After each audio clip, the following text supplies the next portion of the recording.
We use a mirror to see ourselves. That can be a physical mirror or it can be another person. I'm watching you and I'm getting feedback on what I'm saying, how it's affecting you. We rarely have a mirror facing us that we can interpret our own selves.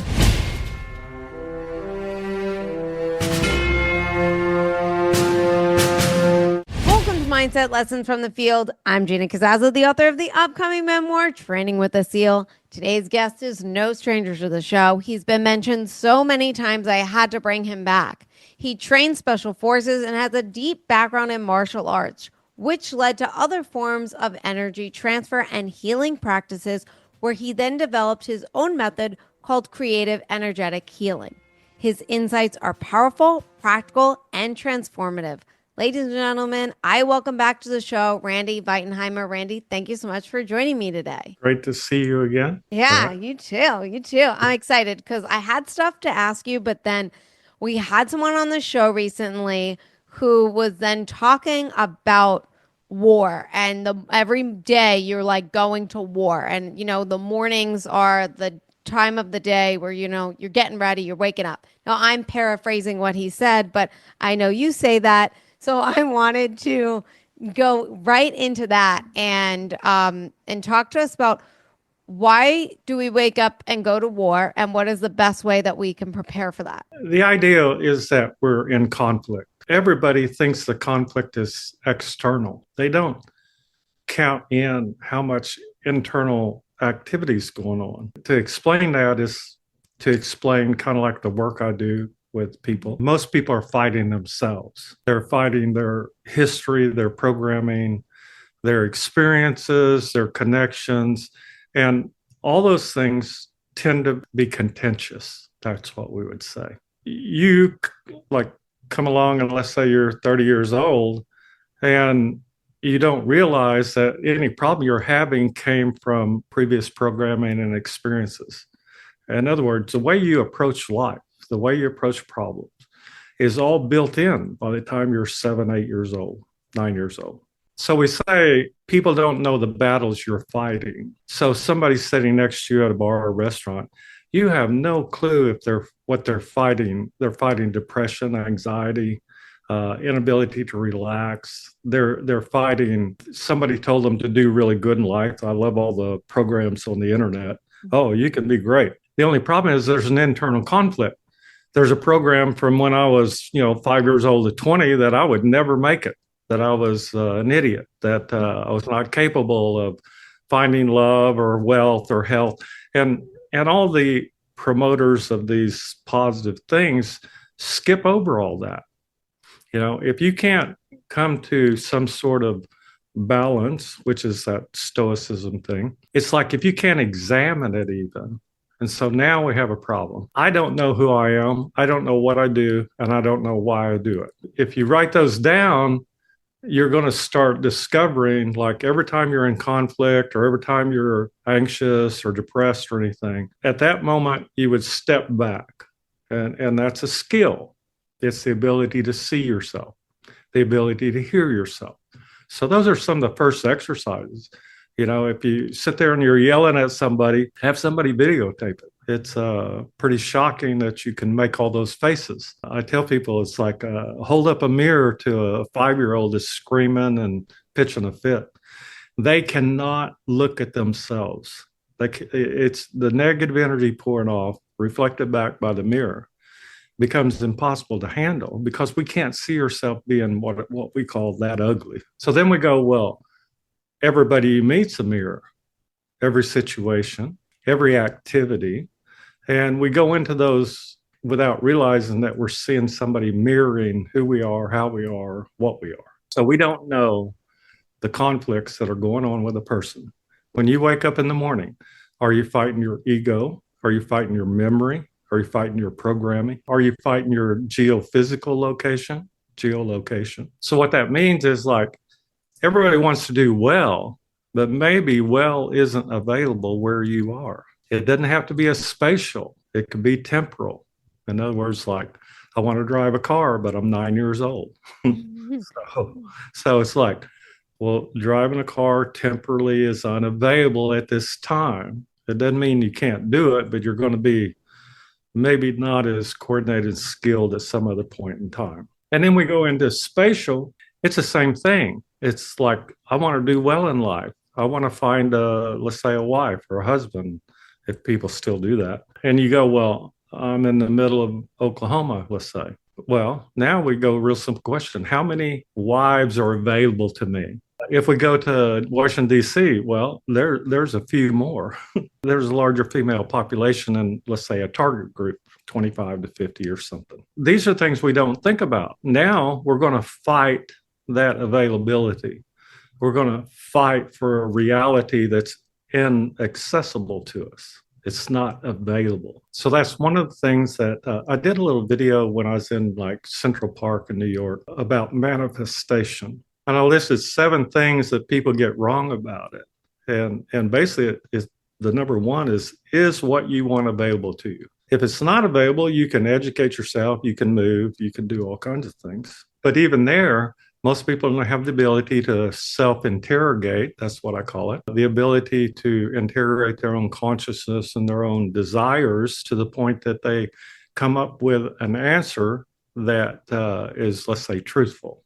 That's the way we'll go at it. So some guy goes, well, I want to get married to me. Same woman, same thing. Where you are in Kansas, there's maybe 5 women available. If you move to Florida, Miami, there might be 300. We don't think that way. Okay.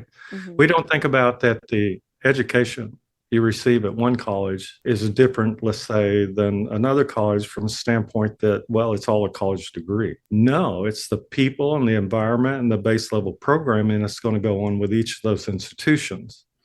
And the same thing applies to your religion, to your education, to your relationships.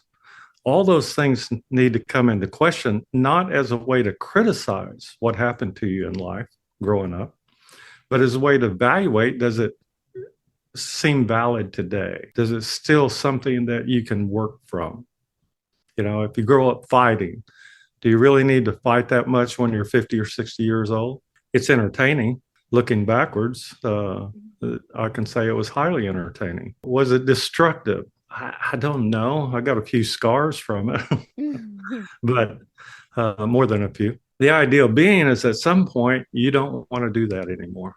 So what we say is, like in country western music, the whiskey isn't working anymore. And the whiskey is the neurochemistry, that a neurochemical stance that you start with each day. So I have a whole program I give people on how to start the day. And basically, you're trying to get to neutral because it gives you the greatest freedom of movement. It gives you the ability to move positively or negatively, depending on what's going to come at you that day. People say, well, I want to plan my day out.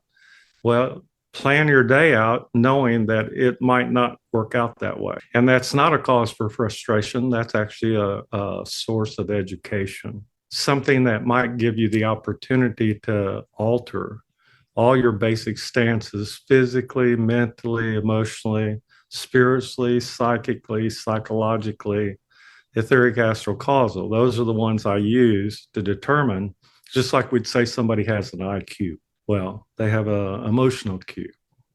They have a psychological Q. Taking all those things into account, we can arrive at like who we are facing, or if we're facing into a mirror, what we're seeing once we do that. That's why every day somebody goes into conflict. We don't know where in that little matrix it's going to happen because it can be with family, friends, bosses. That's what we usually come up with. It can come up with children and animals and the weather. That's a primary, right? What's the weather like today? Who the heck cares? Stick your head out the door. That's called actionable intelligence. What you see on the TV is not. You watch the meteorologist, you know, sometimes they're wrong, right? And when you understand that, then you understand that sometimes you're wrong. And maybe now we need to do some self-evaluation, some self-learning. And I tell people, you're given a human body. It's the greatest college, university you will ever attend. It's the source of all your experiences. Everybody wants to say it's the brain or the consciousness. But I guarantee you, if that thing isn't carrying you around, then you're not going to have those.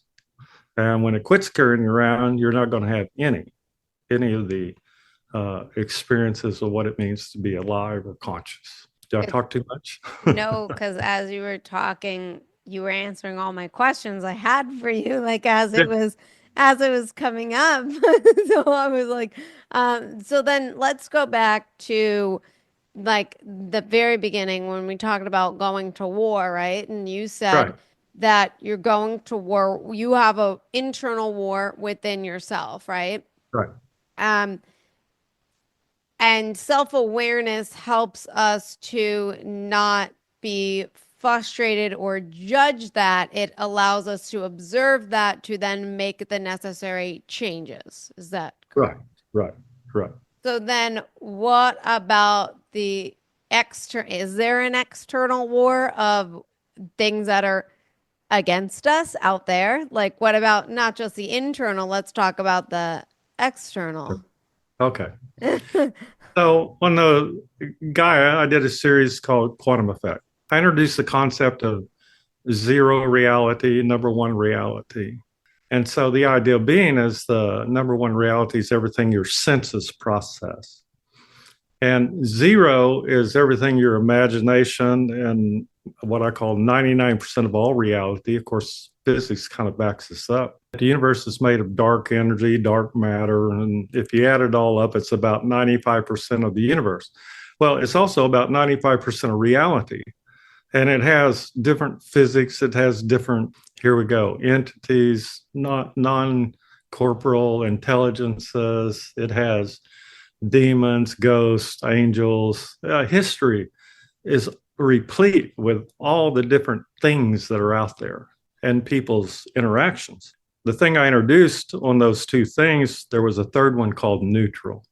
So, neutral gives you the greatest advantage. In martial arts, we call it a neutral stance. I'm not open, I'm not closed. Mhm. I'm just available to whatever's going to come at me. So, Okay. that's how I learned it in martial arts. The zero reality is the greater reality we exist in.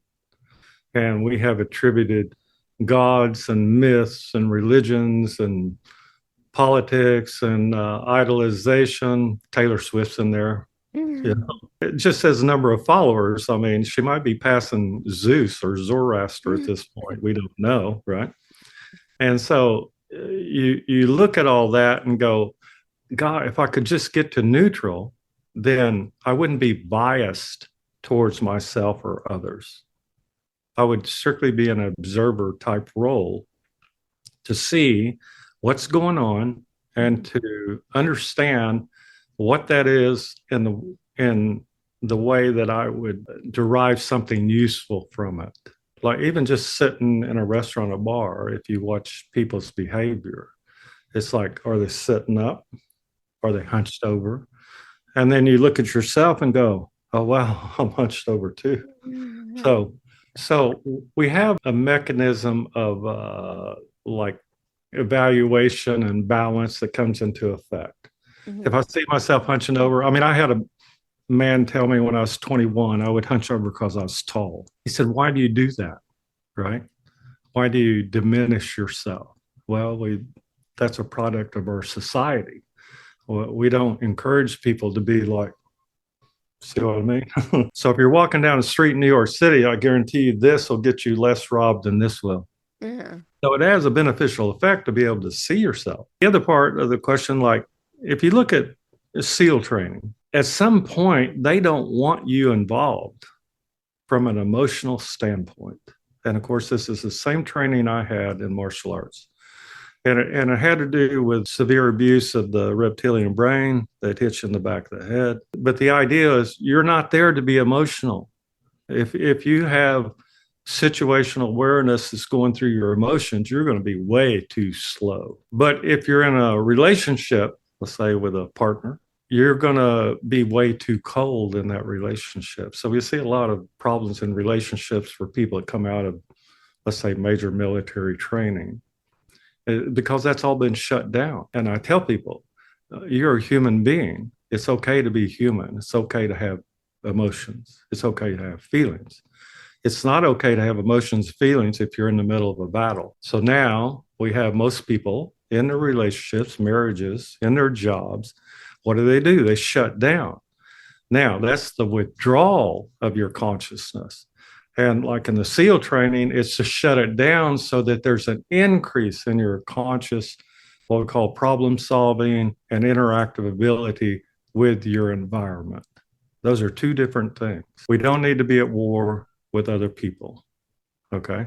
That's just what it amounts to. If we're in a warrior type situation, we don't need to be emotional. In fact, that'll get you hurt or get your teammates hurt. People like to use high emotionality, the adrenaline, the neurochemistry, things like caffeine and nicotine and things to boost all that.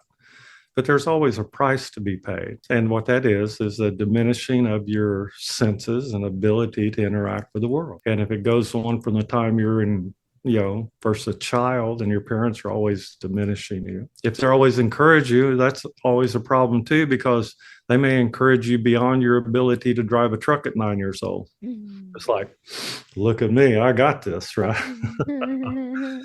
That's when I first started driving trucks, by the way. So did I do it well? Well, I don't know. We had tractors to pull us out of ditches and stuff back then. So it's not live and learn. It's learn and learn, I guess. It's a little different idea. At some point, we go into contemplation, which means to be able to sit yourself down and go, what am I doing? How am I being? If you can't answer those, when you say something like, I want to get rich or I want to be healthy or gain weight, lose weight, you're not actually participating in your own consciousness and your own ideas. That's why I like when I work on people, the first thing is, are you 100% yourself? You've had experience of this over the last 3 years. The more we're self, the more likely we will engage the world appropriately. Now, that doesn't mean it's not painful or anything like that. It's just that we would be in the best position to learn and educate and develop ourselves from that viewpoint, from being 100% myself. And then to be 100% available so that I'm not blocking, I'm taking my programming, set it aside and say, what can I learn right now today? Two things let's go with one first, then I'll go with the other one. So how does one just shut off, like high pressure situation, SEAL team is one thing, but then translating into civilian life, like in a business, right? Running and operating a business, manufacturer is gone, something happens, right? And you get, it's just a normal human reaction to emotionally panic, right? Or to just raise the emotions, right? So how does one just shut it off to be able to be more logical and practical in a situation like that? It's called being fluid. Let's say from a balanced viewpoint, somebody makes me mad, and then it's like, look at me being mad. See what happened? I made a conscious choice. People in our high emotive states, high density energy flows, people screaming, yelling, shooting at you, the tendency is to do this, right? You become defensive. What's that mean? You lock down everything. And in that locking down, you compress all your glands like adrenaline and everything else. You don't have to be being shot at. You can have your mom or dad yelling at you. You can have a partner disagreeing with you. The responses are the same. That's why we say your body is there to teach you. The more you can learn about how it reacts, the more you're able to get to a point where you don't react, but you actually choose what your responses are going to be. So if somebody makes me mad and I go, because I'm going to choose to act, not react in this position, which slows me down. It slows my response times, my interactive abilities. It shuts down my ability to interpret my environment. It does all kinds of things, and all of them are bad in a combat situation. So what if like you're bubbling up with anger and like you're like telling yourself, all right, calm down, and your body, you can't, sometimes you just can't control the body. It's just happening. In the history of the universe, calm down has never worked. I love it. I tell people sometimes just to jack them up a little more. You see what I mean? Well, like I'm talking like with myself. Like sometimes it's only within my family. Outside of the family, nothing. But I don't care, right? But within my own family, I get revved up, especially when it comes to my brothers. Like if someone hurts them. Oh Oh, yeah, here's a good one. Here's a good one. My mom was telling me about my nephew Lincoln's 3. He just started school and he was talking to us about his two friends, right? yeah. And then all of a sudden, my mom's like, "Yeah, he said Ori's mean to him." Like, who's mean to him? What do you mean? And I'm like, and she was like, "Oh my God, back up!" And I'm like, "No, I want to know who's mad, who's mean to my nephew." And then I'm going, Gina, he's 3. Relax. And I go nuts, and I'm just like, but that doesn't like, and I or like if I'm ready to like talk to a family member about something, one of my brothers about something, like I'm like just be calm. Don't be aggressive. You got this. And then I start, and then it's boom. And I'm like, what the heck? Yeah. I'm not the only person that does that can't be. So I need to know, like, how the heck do you Well, just go, ooh, I'm okay. cool and calm? So you look at your behavior, and first we'd say, well, that's normal. Why is it normal? Because of the way you grew up and the way you were programmed and social programming. That's another biggie. And then we go, well, does it still serve you? It's the same thing if I walked in a bar in Texas and wanted to start fights like I did when I was younger. I don't know what that was doing when I was younger, but I have a feeling that it wouldn't serve me at this time. Mm. Okay. And so we would say I had self-educated with the help of others. So I had self-educated to the point that I had been able to alter my behavior without cattle prods or Elon Musk's little skull cap or whatever else they got out there. So the idea again is two things I give people. Look at me. That's the first rule. Second rule, listen to me. I'm sitting there screaming at the top of my voice at somebody and I go, and how are you doing today? See what happened? And people, Yeah. first of all, think you're psycho because they're not able to control their emotions. To be able to control your emotions doesn't mean you don't have them. It's just that are they necessary at this point? Do they accomplish anything? Okay. And now what I've done is kick myself over into the rational mind as opposed to the emotional mind. No, that And makes sense because I will say there are many times like where I do that, where I'm like, not all the time, obviously, but like, or I'll like do that. And then I go back to like normal and my family is like, they think I'm like holding it in. And I go, no, I'm really, it's gone. I said, I'm cool now. Like, but they think I'm not, I mean, either way, they think I'm nuts, whether I'm reacting or yeah, I'm relaxed. They don't understand. right. But you said a couple of other things that I wanted to kind of roll into. We're good. Roll into. And that was you mentioned stoicism and we talked about that a couple of times on the podcast. Right. And you mentioned manifestation. And I wanted to talk about a couple of those things together. I guess Okay. the first thing is let's talk about the science of manifestation. It's been brought up on the show several times before. Is there, and being you do quantum healing, stuff like that, is there a quantum explanation for manifestation? Like, does it work? Does it not work? And is there an explanation for it? First of all, we use the language of quantum mechanics, quantum physics as a language. It's in the same way we'd use French or German or Russian. And if you take those languages, the German language is more scientific. The French language is more emotional, we'll say. I don't know that them are Italians, but the idea they're using an emotive state to determine where they want to go in life. If you think about that, like I want, that's a different game than I need. This is what's its name hierarchy of needs. Oh, Maslow. Yeah. When we look at the language of quantum physics, it gets into things like frequencies, it gets into vibrations, it gets into energy levels. Energy levels would be the best indicator of whether something's going to happen. I use a protocol, PPP, has nothing to do with Trump, by the way. So these are bad jokes. Hopefully somebody will get it. Right. Probability, potential, and possibility. What's my potential to win the lottery tonight? And so, well, I could say potential requires an action usually. It can be a state of being. And this is the division that occurs in manifesting. They say you only have to be a certain way, be yourself, or do all this magic stuff. That's zero reality, too, by the way. I bought a ticket. So, what my potential to win the lottery tonight is one. I have a ticket. What's the probability I'll win it? About 1 in 270 million, let's say. What's the possibility I'll win it? We can't compute that number. It starts being crazy. Anytime we get into high numbers, those are crazy numbers, I call them. If we apply the same thing to a relationship or a job, let's say I want a job with Tesla.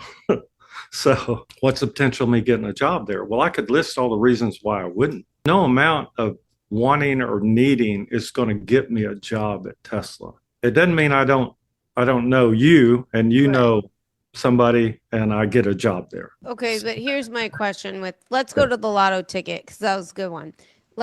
Okay, you got it, right? That's an action. So it's like I'm not just wishing for it, I'm taking action to get it, right? Yeah, and I have potential at that point. Right.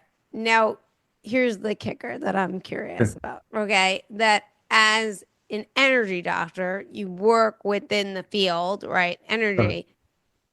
Could you, what there is like, they teach people, I'm not saying you, I'm saying those, is that, now you have your ticket and you then close your eyes and you see yourself winning and you see that ticket and you're smiling and it's like, oh, great. And then that's the visualization to bring it then to you quicker. Not necessarily. Okay. See, that's why quantum physics goes to equivalency. It could be you watch them all go sideways is what I call it, like with politicians. Conditioning the field. In other words, I bought a ticket. That's one thing.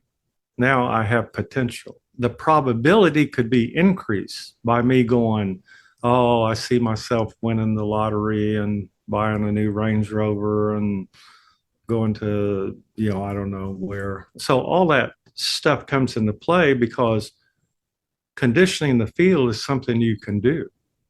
We call it imagination. We call it visualization, right? So here's the problem. How much of Gina is doing the visualization? Average person out there is running 2% themselves. I don't care what they visualize. It's probably not going to happen. I mean, it's just not happening. And you can sit there and visualize it for the next 50 years and it's still not happening because the major thing that goes on is it available to you? And but if I have it, it's available to me, the ticket. No. The ticket gives you potential, but it doesn't necessarily give you availability. Okay, so if what we're talking about technically is like energy field influencing our ability to manifest our desires. Right. That's visualization. Right. That's conditioning the field, hammering on it, we call it. Right. Is the old term. Meditations, specific actions, OCD about things, those can at some point actually work. Oh. But they're not most people don't have a program that gets them from point A to point B. Give me an example. What do you mean by program? Well, like you starting right here, right now, for you to win the lottery, you'd have to run out buy a ticket today. Then it goes crazy because we say, well, if you'd only bought it yesterday. So now we start looking for excuses on why I didn't win. That doesn't mean anything. What if I won? Then congratulations. We say whatever circumstances in the universe conspired for you to win that, congratulations. And that's what we say, congratulations. So then how does one condition the field? That's the problem because how many different aspects of the field do we need to condition? And I got in a big argument with a bunch of scientists about 30 years ago. And I said, you realize time and space are aspected. In other words, like how much and what part of the field do you want to condition or interact with? And they just went blank on me. And of course, now that's some of the language. We say, well, there's 11 dimensions or 14. And then now we have, there's communication between dimensions. And then we have timelines. And another timeline, Gina, you won the lottery. Well, to hell with that. Yeah, Right? this let's one. let's take that timeline and move it over here, right? Yeah, yeah. And then, well, we go, well, can we do that? The answer is yes. But now we have a temporal issue. Remember the 9 years old driving the truck? Yeah. It's like the skill set for doing that might lie in the future. Okay. So we don't say you can't win the lottery. We just say we don't know when you're going to win the lottery. If you bought a ticket every week for the next 10 years, you have conditioned the field. Okay. Okay. But you may not win the lottery. Okay. I got Why? it. Yeah. Because at the start of the program, internal conflict. I don't deserve it. I don't have permission. So these are the two main things in manifestation that everybody leaves out. Okay. Is do I have permission to win the lottery? Do I have permission to have $1 million in the bank, a good relationship? All these things come into play. And then do I deserve it? Because these are base level programs you learn before 7 years old. And they basically control every person I've ever met. I've met billionaires and worked on them that had a problem with either deserving or permission beyond a certain level. This podcast episode is brought to you by Thrivers Coffee. Podcast guest Nick McKinley's company, Deliver Fund, brings you guys Thrivers Coffee. It is ethically sourced, it's organic, and it supports traffic survivors. That is right. Thrivers Coffee is all about empowering us to making a difference in the fight to end human trafficking. That's why 100% of the proceeds go directly towards their goal of bringing freedom to victims of human trafficking. So if you guys love coffee that is organic, ethically sourced, and tastes absolutely delicious, and want to help to end the fight of human trafficking, check out Nick McKinley's company, Thrivers Coffee. So I mentioned the stoicism, right? And then I mentioned manifestation. And, we talked a lot about stoicism, and stoicism teaches like detachment from the outcome, which Dave Fielding said on the show. He mentioned emotional freedom is not having an attachment to an outcome, right?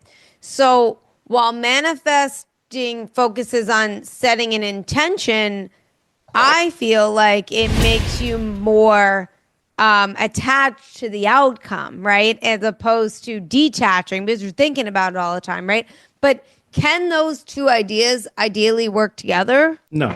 The example I use is emotional detachment is shutting down emotions. We're human beings. We have emotions for a reason. It's kind of like a subroutine running on a computer. We should be aware they're there and decide whether we want them to decide our actions. The idea of emotional control, I went through a bunch of exercises and taught a bunch of exercises how to control your emotions. What we were learning is that we'll say in certain situations, they're not necessary. So if you're in the middle of a fight, you don't need to be angry. You don't need to be sad. You don't need to be all these different negative emotions. To control them means you've got a lock on them, as opposed to, we'd say, a more enlightened viewpoint would be to be aware of them, but not have them influence what I'm doing. Okay. Yeah. Classic example is the little 2-year-old going, mommy, mommy, mommy, mommy, mommy, mom. It's like, and pulling on you. I've seen this. I'm sure the mother has an emotional stance that she could go into, right? Whack, right? Now, so what she did is she chose an action, or an action occurred because her emotional stance, she got mad at it or upset or got tired, whatever, all negative emotions. So she didn't control that emotion to not hit that child. She decided it was not necessary to have an emotion involve itself in what was going on. So that's the idea behind breaking down people in the military. All the screaming and yelling and laying in the water. And at some point, I promise you, you're going to get emotional. Okay. Mm-hmm. You're going to get mad as hell. And that's what they want, because they want you to get to that point and learn to control it. Okay. Okay. And so what happens when they come out of there? They're so used to controlling their emotions that they don't have the ability to say, well, I have the emotions, but I don't let them control me. In other words, I get to decide if my wife's yelling at me, let's say, she probably has a right to. And I don't have a need to go into that, high, what we call volition, that high state of I'm going to whack the hell out of you if you say one more word. Okay. I don't advocate necessarily control emotions, but I do advocate that you should get to some point that you realize you're having emotions is kind of like having another skill set. And so any skill set you practice. So what does that mean? You go out in the world and somebody bumps you, and I used to have a problem with that. I'd probably take their head off. So, and I learned that just because they bumped me didn't imply intent, and it didn't require me to go in a high emotional state to be able to knock their head off, let's say. In other words, if I wanted to push them away from me or anything, I should just choose to do that. I don't need an emotion to do that. High emotions is when we get to a point that we feel like they're necessary to move us along, like people that argue in a relationship. At some point, the voices get higher. The energy behind them gets more intense. They're using emotions to try to make a point. I've had to explain that I'm not dumb. I can hear your words, right? I don't need a high emotional content to have them register in my consciousness or affect my behavior. So we use high emotions to affect other people's behavior, kind of like as a warning system, right? And unfortunately, when you're high emotional state, you miss out on all the warnings, all the signals. And that's why they're invalid in a combat situation. And what's a combat situation? Daily life. You're not required to cuss anybody out. You're not required to feel bad. You see how it goes all up and down the spectrum of human interaction. So stoicism, which says emotional control, I don't think we should suppress things. I think that they're there for us to learn from. And if we learn about our own emotions, we don't need to control them anymore. Now, most people don't get to that state. Higher states of consciousness, they call them, you'll find that you don't really need emotions to get your point across. You don't need high emotions to influence another person. In fact, a whisper can be just as devastating as a scream, we say. How does that work? I walk along the streets in DC, and there's a bunch of military guys, about 20 of them blocking the sidewalk, getting ready to go in a restaurant. And of course, my girlfriend's kind of like, leave them alone, leave them alone. I don't have the ability to do that. So I go behind them, and since I can control my energy field, I banged it out to about 100 feet. And right when I got in the middle of them, I went, move. Just like that. That's all I said, just at that level. But the impact, the psychic impact, the chi, the energy behind it, all 20 of them like scattered, right? And my girlfriend's like, why do you pick on people like that? And I go, well, they were in my way. And she goes, well, they were just waiting on the restaurant. Well, sometimes I have emotions too, and I get excited and I want to play. See? So playful emotions is where it's at. That's what I'm getting to with this whole conversation. All right. Playful emotions are okay. Not everybody will understand them. I do that on more than one occasion if somebody's in my way or something. I don't have to scream, get out of the way, right? You're blocking the sidewalk. Move. Right. That's simple. It's like, ooh, that's a high threat level that I was transmitting, you might say. So we're doing the same thing. Every time we put emotions into things, in our conversations and actions, we're just energizing them. Well, you don't need an emotion to energize them, but we're all raised that way. If I raise my voice, if I'm angry, my point will get across. At that point, we're not controlling ourselves. We're trying to control other people. And I tell them, it doesn't work on me. You can go scream at me all you want because I don't need to involve that in my actions moving forward. Would you say then for an individual to expand their consciousness to affect like personal and I guess collective change, right? Would it be you need to observe Would it be like observing yourself would be the Oh main yeah. thing to expand your consciousness, or is there another thing that also they should be doing? I like the old phrase, pay attention. It comes into like we use a mirror to see ourselves. That can be a physical mirror or it can be another person. Like Mhm. I'm watching you and I'm getting feedback on what I'm saying, like how Mhm. it's affecting you. We rarely have a mirror facing us that we can interpret our own selves. I tell people, what do you look like from behind? And nobody can answer it, right? Because we can't see from that standpoint. I was talking to a martial arts instructor in New York, and I said, one of the things we did is fight behind. And he said, what? And I said, well, we had blindfold fighting, right? But you think about opponents always being in front of you. We learned that an attacker coming from behind, you had to be able to sense it. You had to be able to have kind of like movements that would allow you to deal with that. It's the same thing on seeing yourself. You need to have some movements and actions that allow you to step back and observe that. And like I say, if you videotape a child pitching a fit, and then you see the child when they're not doing that, you're going, well, hey, that's a pretty nice kid. And then you see all the contortions and laying on the floor and beating the floor and screaming and yelling. And you're going, sure glad I'm not that way. but but it's not true. All that's going on inside you unless you have gotten beyond it. How do you get beyond something? You look at it, right? To where it doesn't bother you anymore. No, when you say look at it, like would you say like going like I'm frustrated, right? And then I go for a walk, and then when I go for a walk, I contemplate what happened. Would that be looking at it, Okay, so observing what it? happens is you've gone from this side of the brain into motor control. Okay. So people say, how do I get out of emotional state? Well, calm down. Well, that doesn't work. Run around the block works. Run around the house, right? Yeah. Go to the gym, jump up and down for 5 minutes, and you will be calm. Right. Okay.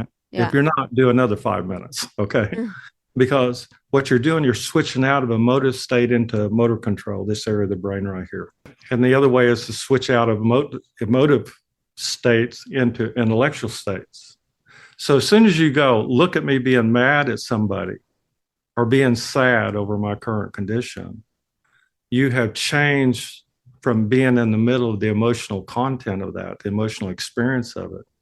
And you're moving into an observer state that employs a different area of the consciousness. It employs the intellect. So I tell people, they bring children to me, they're highly, let's say, emotive, then they have to run around the outside of the house before they can come in. If they're inside yelling at you, you have to take them to the door and tell them run around the house until they quit being emotional. Now, you're not telling them to quit being emotional. Uh-huh. You're training them just like in Navy SEAL training that Right. that's not appropriate right now. Right. Okay. That doesn't work for the current situation. So Okay. it's to be set aside, not controlled. It's just there's subtle differences in all this. Okay. But I Okay. promise you, the next time you're upset, depressed, anxious, anything, run around, lift weights, dance, jump up and down. And then what's the best way to observe? Would you say journal? Would you just say think? Would you just say, well, how are we? What's the next step then that we need to do? What you start doing is building neural pathways and ways of moving through life that negate the need to be highly emotional or even highly kinetic, right? Okay. Remember, if you're highly kinetic, we might want to go the other way, right? Mm-hmm. Somebody goes, I want to kill, it's like, well, how do you feel about lunch today? That's a whole different, see how you went from one part of the mind, Yeah. the emotional state, to one of an intellectual state where you're required to make a choice. People in a state of depression or state of anxiety never choose to not do that. It's almost like they're incapable of choosing to step out of it. Oh, been there. Yeah. Yeah. There you go. Yeah. Okay, that's what I was. Yeah. Yeah. Been there. Yeah. It's just, yep. Understand that very well. So, like the Stoics are all about embracing hardship and with acceptance. It's like accept where you're at in that moment, right? And the hardships and also embrace the hardships because they're going to give you strength, right? How does No, it's painful. It's nobody embraces hardship, right? They're lying. It's like, okay, focus on virtue. That's basically what you're saying. This is stoicism, emotional control, focus on virtue. There's nothing good about suffering, all right? It's I love the Star Wars quote from C-3PO. It's our lot in life to suffer. I said, who the hell knew that C-3PO was a Buddhist, right? Because they say suffering's kind of like the root of all evil or whatever. And here it was. I thought it was some of our politicians. So anyway, that acceptance thing is an intellectual response. All these things may be valid in the beginning, Okay. like when you're in training. And I tell that you are in training for life 24/7. I tell people, I have a lecture I want to do called Being Human and Human Being. And the idea is that you're only human about 12 hours a day. The rest of the time you're sleeping, or you're void of your present consciousness. And boy, that gets into a real deep thing because it means you're spending time in zero reality, dream state. You are not conscious as a human being. You're not conscious as Gina. Okay. Mm-hmm. So all these things, emotion control, focus on virtue, acceptance of what cannot be changed. All progress in humanity is people who didn't accept what cannot be changed. Okay. So we throw that one out the window, right? If we go to resilience, I love this. Stoics are known for the resilience and ability to cope with adversity. We don't cope with adversity. We don't let it affect us. See, these are a higher order of states. Okay. But it doesn't mean you can't start there. Okay. Okay. And this one, like all these are in martial arts and then the things I teach, because get knocked down 7 times to get up 8. So that's the equivalent of resiliency. That's a Chinese martial arts saying. So that's not resiliency. It's just determination would be a better language. I'm determined to win the lottery. I'm going to buy a ticket this week. I don't care what you say. You see, that's a determinism. That's not resiliency. Resiliency is you got knocked down and you're still able to get back up and perform. Mm-hmm. So you see how special forces training and all these things are involved. They're just different levels of how you're trained to act with them. Kind of like it's a skill set to have resilience. It's a skill set to have stamina, not strength. SEALs work on stamina, right? No matter how many times I stick you in the water and for how long, you're able to get back up, right? That's get knocked down 7, get down 8. And to get there, you're going to have to get rid of acceptance of what cannot be changed. That's out the window. You went way beyond that in the first 5 minutes, right? You're locked in. And so these are all meant to produce skill sets that allow you to perform in highly volatile situations. Average human doesn't need to do that. Average human does not need this kind of training. It's why I don't have millions of people come to me. Because it's like, why do you want to be that good? And I was taught you're supposed to be as good as you can get. As you're saying that, I'm thinking, well, why wouldn't you want to be that good? Why wouldn't I want to be that good? That's what I'm looking at it. I want to be the best. Right. What you got to do is get around the next group of people and say, how many of you are as good as you can get at this moment? How many of you does this moment reflect all your efforts to be a great Gina, right? To be a great person, to be the best at being yourself. And then we go, well, what did you do yesterday? Don't forget about the future. What did you do yesterday to be good today? And people go, right? Because they don't think of it that way. They don't think that, like I go to the gym today. Why do I do that? I do it for the future.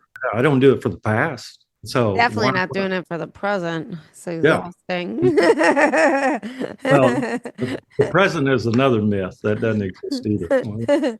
We won't get into that one. Okay. So you look at these and equanimity, I like that. No human likes equal. It's a myth. I don't want to be equal to nothing and nobody. Okay. Hmm. And so you have all these organizations, I guess, all these cults, and we're all for equality.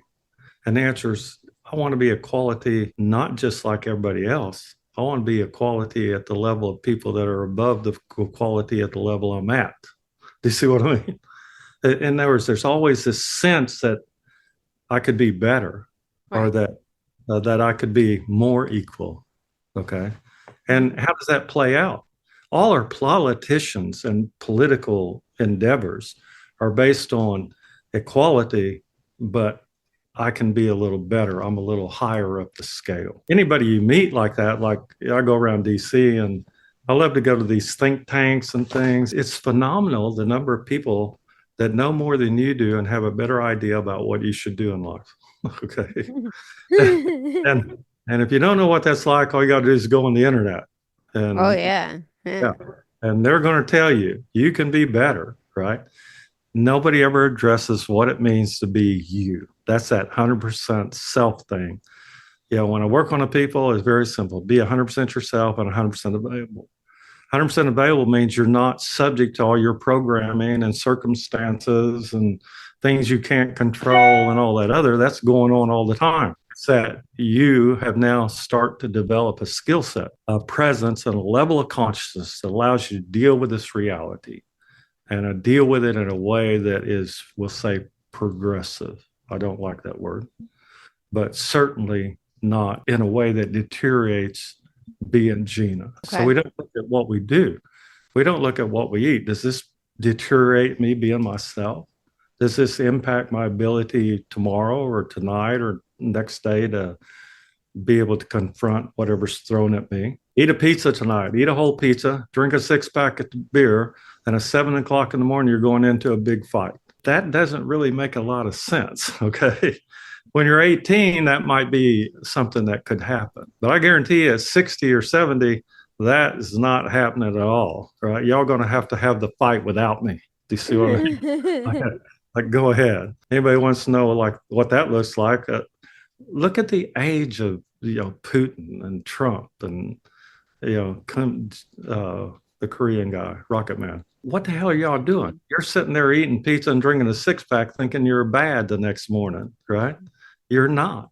You're absolutely not. And of course, all of them should call me so I could fix all that. At every stage of life, we want to be the best we can be at being ourselves.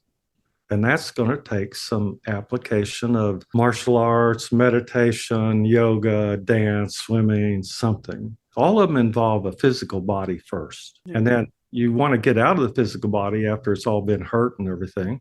So now we go into meditation. That's the end of the day. We want to meditate. What's that mean? I want to get out of my physical body enough to let it repair itself. I'm literally just getting out of the way. That doesn't require intent. It doesn't require a lot of activity. And this is a much more resilient way to embody what life means to us as an individual, because really that's all that makes any difference. So interesting you say this because in the mornings I get up and I'm like ready to go, like Yeah, ready, me ready. too. And I did for a small period of time. I didn't last very long. And I was like, I'm going to do this morning exercise where I'm going to throw a little visualization meditation in my morning. And that went out the window really quick because I'm too energized. I'm ready to go. I'm ready to do my day, right? And at nighttime, I do I try and avoid it at all costs, but sometimes I Yeah, do that meditation you've given me that's like Chinese torture. And I'm out for the day, but I do notice for myself, especially if by the end of the day, I'm so exhausted. My people are always like, how do you sleep? And I go, epically. I said I fall asleep, I wake up, it's morning. And I was like, I do wake up at like 3 a.m., have a sip of water, go back to sleep. right. That's so, but it's normal routine. I go to sleep, I wake up at 3 a.m., I have a drink of water, I fall right back to sleep and I wake up. And it's just funny though, because I used to be such a terrible sleeper, but ever since working with you, things are different. And also, I'm just so exhausted by the time it is time to go to sleep that it's just like, I'm ready Yeah. to go. But in the morning, though, I need that energy to tackle my day. I teach and I was taught you should go to bed exhausted. If you're not exhausted, watching video screens and all that stuff is not going to exhaust you. Okay. Mhm. You have to finish all your thinking and all your experiences and collaboration that went on between those during the day. When I wake up in the morning, I'm gone. I mean, I can be out of bed in less than 2 seconds from the time I become awake. I've been around people that went, how in the hell do you do that? And the answer is, I have recharged myself during sleep, which is a primary. We Mhm. say sleep 10, 9, 8, 7, 6, 5, 4, 3, 2, 1. 6 is we recharge the batteries. 5 is we regenerate the body. And 4 is we rejuvenate. Those are levels of consciousness while we're out of the body. Okay, remember that non human thing. 3 is the state of a baby, like when you pick them up and they're dead weight. They're Mhm. like, right. And Yeah. then as soon as they wake up, they weigh less, right? If you're holding a baby, when they Yeah. wake up, their weight changes. Well, the same thing happens in adults with our energy levels. Now, I spent 5 years at 3:45 every morning, cold shower, 58 degrees, then in our yoga ashram. At 4 o'clock, we went into 1 hour of yoga exercises. At 5 o'clock, we went into an hour of meditation. And then we went into breakfast. And at 8 o'clock, we were out the door and wherever it was 7:30 and gone to work. We came home at 5 o'clock or 6 o'clock, had a light meal at 7:30 or 8, another yoga class. At 11 o'clock, we had to do our own yoga, our own sadhanas. And then at midnight, we went to work, and at 3:45, I mean, went to bed, and at 3:45, here we go again. So what we were doing is taking conscious control of our sleep patterns and our body's needs to regenerate, rejuvenate, and recharge the body. If you don't do that, you need more sleep. Okay. If you don't do that, you need supplements and all kinds of things to kind of like be at a level of effectiveness, so we'll call it. Right. I don't recommend it, but I became highly successful during that time. And now we go into why, because I was energized. My energy field was sufficient to influence, let's say, the universe to provide for me, kind of like on its own, independent of desire or want. Things just come to you. And that's the natural state that people talk about when they say, well, you can manifest this or that, right?